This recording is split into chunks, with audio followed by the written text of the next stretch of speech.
குருஷேத்திர போருக்கான ஆயத்த பணிகள் 2 பக்கமும் தீவிரமா நடந்துட்டு இருக்கு.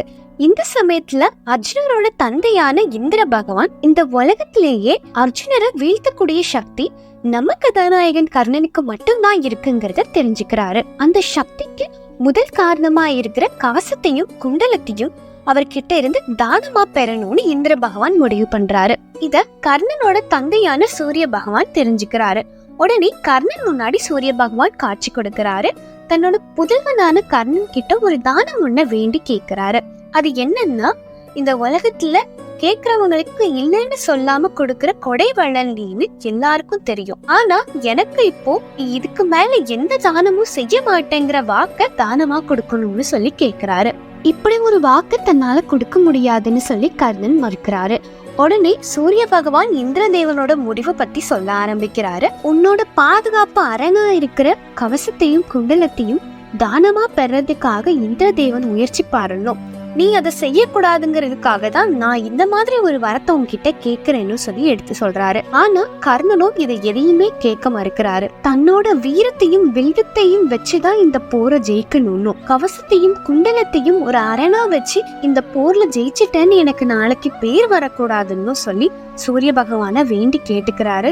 சூரிய பகவானும் வேற வழி இல்லாம விட்டுடுறாரு.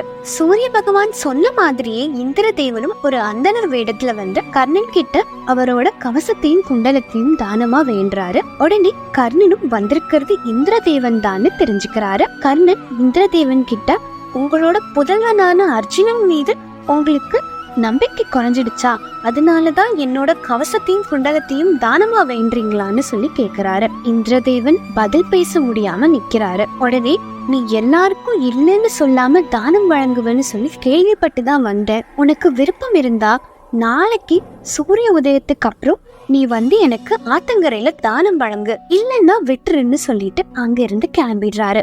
கர்ணனோ என்ன செய்யறதுன்னு தெரியாம குழப்பம் அடைகிறாரு. கர்ணனின் நண்பனான துரியோதனன் கர்ணன் கிட்ட இருக்கிற கவசத்தையும் குண்டலத்தையும் ஒரு மிகப்பெரிய பாதுகாப்பு அரணா நினைச்சு சந்தோஷப்பட்டுக்கிட்டு இருக்காரு.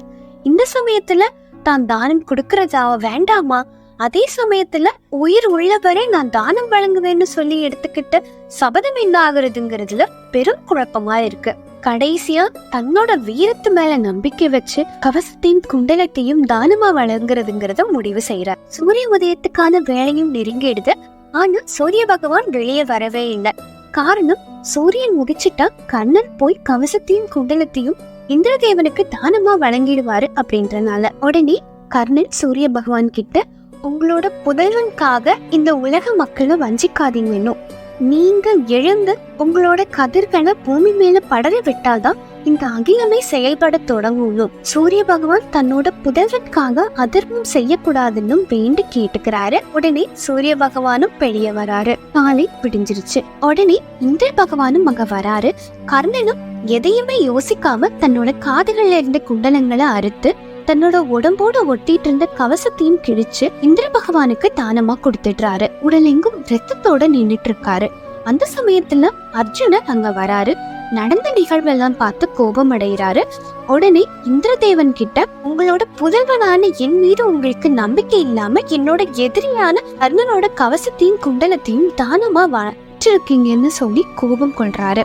உடனே இந்திரதேவன், கவச குண்டலங்கள் சூரிய பகவானோட ஒரு அம்சம்னோ, அது தெய்வர்களுக்கு உரியதுன்னோ, அது இந்த போர்ல சாதாரண மனிதர்கள் கூட போட்டியிடக்கூடாதுன்னோ, அதுக்காக தான் நான் இப்படி ஒரு தானத்தை வாங்கியிருக்கேன்னு சொல்லி எடுத்து சொல்றாரு. அத்தோட கர்ணனை ஆசீர்வதிச்சு கர்ணனுக்கு வஜ்ராயுதத்தை கொடுக்கறாரு. இத நீ போர்ல ஒரு முறை உபயோகிக்கலாம். உனக்கு நேருக்கு நேரா இருக்கிற எதிரி கிட்ட நீ இதை உபயோகப்படுத்தலாம். இது உனக்கு போர்ல உதவியா இருக்கும்னு சொல்லிட்டு அங்கிருந்து கிளம்பிடுறாரு. கர்ணனும் அங்கிருந்து நடந்து போகிறாரு. அவரோட உடம்புல மிகுதியான ரத்தம் சிந்திக்கிட்டே இருக்கு. ஒரு கட்டத்துல நிலை தடுமாறி கீழே விழுந்துடுறாரு. அவர் எப்படி மறுபடியும் உயிர் பிழைச்சாருங்கிறத அடுத்த பதிவுல பார்க்கலாம்.